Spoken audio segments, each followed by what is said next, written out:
Good morning, students. Welcome to Future Continuous Tense. Today we will discuss future continuous tense. Okay. Actually, future continuous tense, what happens? भविष्य में जारी कार्य का बोध करवाता है। कोई ऐसा कार्य जो फ्यूचर में होने वाला है और जारी रहेगा, फ्यूचर में कोई कार्य जारी रहेगा, उसके लिए फ्यूचर continuous tense का यूज़ करते हैं। फॉर एग्जाम्पल, वह कल इस समय पढ़ रहा होगा, है ना। वह कल इस समय पढ़ रहा होगा, ऐसी कुछ अनुमान लगा करके फ्यूचर में इमेजिनेशन किया जाता है। तो फ्यूचर का जो जारी कार्य है उसके लिए हम फ्यूचर continuous tense का प्रयोग करते हैं। सेकंड एग्जांपल, मैं इस समय अगले वर्ष पीएचडी कर रहा हूँगा, तो ये फ्यूचर की घटना है। अगले में वे कल इस समय खेल रहे होंगे। तो आप क्या देख रहे हो कि कोई कार्य फ्यूचर में जारी रहेगा, ऐसे कुछ बातचीत करते हैं, फ्यूचर का बोध कराते हैं फ्यूचर continuous tense में। अब आपने इसमें खास चीज़ ये देखी कि हर सेंटेंस के एंड में क्या हो रहा है, रहा होगा ऐसे आ रहा है। तो ये क्लियर है कि हिंदी सेंटेंसेस है उसकी पहचान ये होती है कि एंडिंग में रहा होगा ऐसे आएगा, है ना। क्लियर है। तो हम कह सकते हैं कि फ्यूचर continuous टेंस है जो आपका, इस टेंस की हिंदी पहचान क्या होती है, सेंटेंस के अंत में रहा होगा, रही होगी या रहे होंगे। क्लियर, बहुत अच्छे, आगे बढ़ते हैं। Students, let's discuss about assertive sentences. First of all, in future continuous tense we will discuss assertive sentences. Assertive means as a Hindi term स्वीकारात्मक वाक्य. Okay, assertive sentences are of two types as we have discussed in earlier tenses. Assertive sentences first of all affirmative और simple may be साधारण वाक्य. Okay, affirmative बोल सकते हो, simple बोल सकते हो, दूसरे negative. तो ये negative और simple वाक्य दोनों मिलकर के आपके assertive बनते हैं. Okay, आइए सबसे पहले मैं आपके अफर्मेटिव सिंपल सेंटेंस बनाना सिखाता हूँ। आखिर वाक्य बनते कैसे इस टेंस में, आइए बताते हैं। Affirmative simple sentences. So let's discuss about affirmative sentences. Affirmative or simple sentences has the formula like subject, फिर shall will, be और first form ing. Okay. In the earlier tense, future simple tense we had discussed here, shall will first form. Okay. But now we will use shall will be as helping verb. Okay, shall और will be ये आपका helping verb की use में use होगा और इसके बाद first form में ing लग जाएगा, फिर ऑब्जेक्ट। तो मूल यदि बोले हम तो फ्यूचर continuous tense है, उसमें क्या होता है, shall will be first form ing होता है। shall will लगाना है, be लगाना है, फर्स्ट फॉर्म ing लगाना है। shall will में एक चुनना है। ओके, shall और shall be का प्रयोग होगा आई और वी। आई और क्या आपके फर्स्ट पर्सन, आई और वी फर्स्ट पर्सन के साथ सेल बी का प्रयोग करेंगे, बाकी सभी के साथ विल बी का प्रयोग। बाकी सभी बच गए कौन से, you, they, he, C, it, किसी व्यक्ति का नाम जैसे रिया, कमल, व्हाट्सएवर। अब इस सेंटेंस को बना के देखते हैं थोड़ा सा translation. Shall will be first form ing, जैसे एक सेंटेंस है, मैं कल इस समय पढ़ा रहा हूँगा। ओके, रहा हूँगा इसका मतलब क्या है, फ्यूचर continuous टेंस।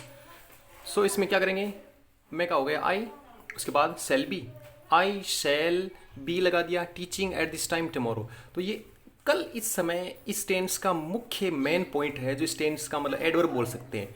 कल इस समय को हमने लिख दिया एट दिस टाइम टमोरो, इससे पहले सेल बी टीचिंग, तो I shall be teaching at this time tomorrow. तो ये बन गया आपका कौन सा एक सेंटेंस, मैं कल इस समय पढ़ा रहा हूँगा, आई के साथ सेल का प्रयोग किया, be teaching, I shall be teaching at this time tomorrow. Second sentence, वह इस समय अगले साल बीए कर रहा होगा। तो इसमें क्या किया हमने, ही, उसके बाद विल बी यूज़ कर दिया, he will be doing his BA, वह BA कर रहा होगा, फिर ये एडवर्ब यूज़ कर दो, eight this time next year, हो गया इस समय अगले साल। तो ये आपके दो सेंटेंसेस थे। तो हमने क्या डिस्कस किए थे, अफर्मेटिव और simple sentences.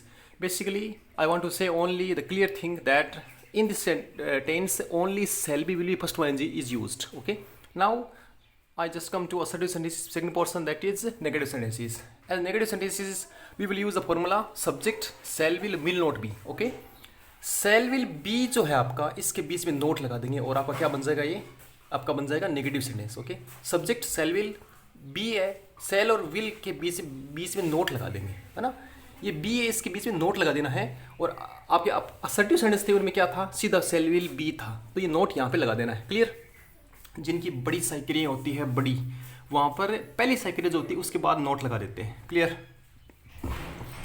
Cell will not be first ing plus object. Okay, clear.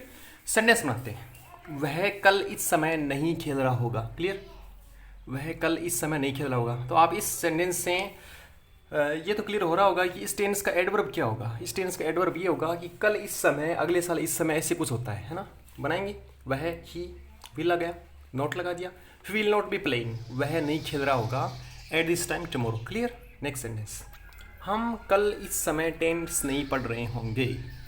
और बनाते हैं, वी के साथ एज यू नो सेल का यूज़ करेंगे। We shall not be studying, हम नहीं पढ़ रहे होंगे tense at this time tomorrow. तो ये आपका कौन सा था? ये आपका था असर्टिव सेंटेंसेस डिस्क्रिप्शन। अब आगे बढ़ता हूँ। Students, let's discuss about interrogative sentences. We are discussing now future continuous tense, and interrogative sentences are of two type. Okay, first of all helping verb से and second WH word से. Okay, helping verb से शुरू करते हैं। कैसे बनाते हैं? देखिए, यदि हमें कंफर्मेशन करना हो यस या नो में आंसर आता है जिन क्वेश्चंस का जो प्रश्न होते हैं उनके लिए हम हेल्पिंग वर्ब से सेंटेंस बनाते हैं। तो इस टेंस की हेल्पिंग वर्ब क्या होती है? Shall will be. तो हम क्या करेंगे? एक ही काम करना है। सब्जेक्ट के बाद यहाँ पर सेल विल बी था ना, उस सेल विल को बाहर निकाल दिया। सिर्फ सेल और विल को ही बाहर निकालना है, बी अंदर ही रहेगा। तो इस प्रकार बनाने से आपका ये इंट्रोगेटिव बन जाएगा। एग्जाम्पल दें, क्या वह कल इस समय गाने सुन रहा होगा? तो हम क्या बनाएंगे? पहले क्या को छोड़ दो, ज़रा सोचो एक बार। वह कल इस समय गाने सुन रहा होगा, वह का he will be.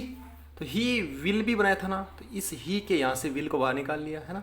Will he be listening, क्या वह सुन रहा होगा सॉन्ग्स गाने एट दिस टाइम टुमारो, कल इस समय। क्लियर? नेक्स्ट, क्या हम टीवी देख रहे होंगे? क्या हम टीवी देख रहे होंगे, है ना।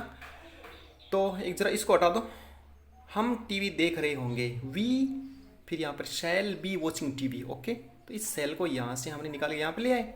Cell we be watching TV, क्या हम टीवी देख रहे होंगे। क्लियर? नेक्स्ट, इधर आते हैं WH वर्ड से। तो WH वर्ड से सेंटेंस बनाने के लिए क्या करेंगे? जो अब तक बनाया था वहाँ पर उसके पहले WH वर्ड जोड़ दो। जैसा WH word what, why, how, when जो भी जोड़ते हो वैसा ये सेंटेंस अर्थ देता है। WH वर्ड, फिर सेल विल, सब्जेक्ट बी और फर्स्ट वन एनजी। कुछ नहीं करना, बस WH वर्ड आगे लगाना है। एक एग्जाम्पल देता हूँ, तुम कल इस समय क्या कर रहे होंगे। ओके, तुम कल इस समय क्या कर रहे होंगे। तो इसमें क्या के लिए वोट लगा दिया, वोट आपको पता है। उसके बाद सेल विल में से एक चुनना है, वोट लगा दिया। फिर तुम के लिए इसमें यू था तो विल लगा दिया।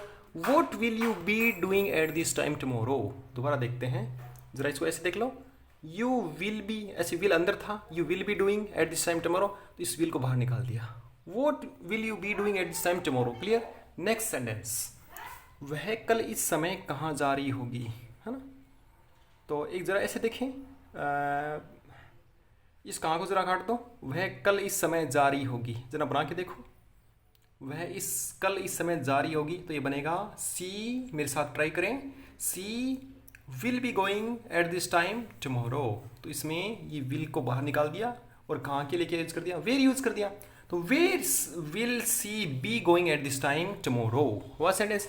तो by this way we have discussed interrogative sentences. Now I come to the usage of this tense. Future continuous tense usage.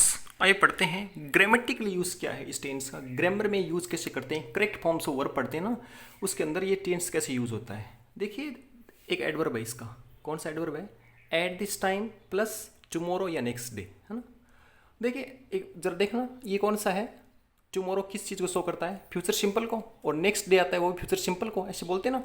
तो जब ऐसा बोलते, ये तो हो गया फ्यूचर। और एट दिस टाइम ये कौन सी शो करता है? कॉन्टिन्यूस को। तो क्लियर हो गया ना, फ्यूचर कॉन्टिन्यूस, फ्यूचर कॉन्टिन्यूस। ये नहीं तो फ्यूचर है, नहीं कॉन्टिन्यूस है, तो क्या है? फ्यूचर कॉन्टिन्यूस है। क्लियर? तो ये दो एडवर्ब इसमें आएंगे। एट दिस टाइम आएगा, उसके बाद ये तो टुमारो आएगा, नेक्स्ट आएगा। ये दोनों मिलकर के और आपका फ्यूचर कॉन्टिन्यूस टेंस बनाते हैं। आइए इस चीज़ को क्लियर करते हैं एग्जाम्पल से। क्लियर? जैसे इसमें है he read newspaper at this time tomorrow, है ना। तो इसमें एक सेंटेंस एट दिस टाइम आ गया, टुमारो हो गया। ये करा है कि फ्यूचर कॉन्टिन्यूस टेंस है, तो इसमें क्या करेंगे आप? जरा सोचते रहें, अगले बताएंगे। दूसरा है we study at this time next year. तो नेक्स्ट ईयर भी आ रहा है, एट दिस टाइम भी आ रहा है। तो ये दोनों चीज़ें क्या शो करती है? इस वाक्य में कौन सा टेंस है? Future continuous tense. अब इसके एग्जाम्पल लिखो, इसके वो आंसर्स लिखो। Okay, so the answer is will be reading and shall be studying. So in this way we have discussed that future continuous tense has a single adverb, only single adverb at this time plus tomorrow or next day. So if at this time plus tomorrow next day happens in the particular sentence, the answers will be shall be or will be first form ing. So this was our future continuous tense. तो students, this was our future continuous tense. So कैसा लगा video? Completely मैंने इसमें आपके लिए translation बताई है और इसका करेक्ट फॉर्म वर्ब है उसमें यूज कैसे होता है ये भी बताया है. सो मेरी क्लास के सारे वीडियोज, जैसे टेंसेस को मैंने एक टेंस को एक वीडियो में कंप्लीट किया है, इस प्रकार मैंने फ्यूचर कॉन्टिन्यूस टेंस में आ चुका हूँ। इसमें इट मीन्स 6 टेंसेस हमने कंप्लीट कर लिए हैं। मेरी वीडियोज जारी है हमारी वेबसाइट और हमारे मारुति एजुकेशन चैनल पर उपलब्ध है। You can easily be in contact with our channel and learn easily the simplest English method. Okay, so I hope you will continue with our e-education, and I promise complete education, whether it is grammatical or the theoretical.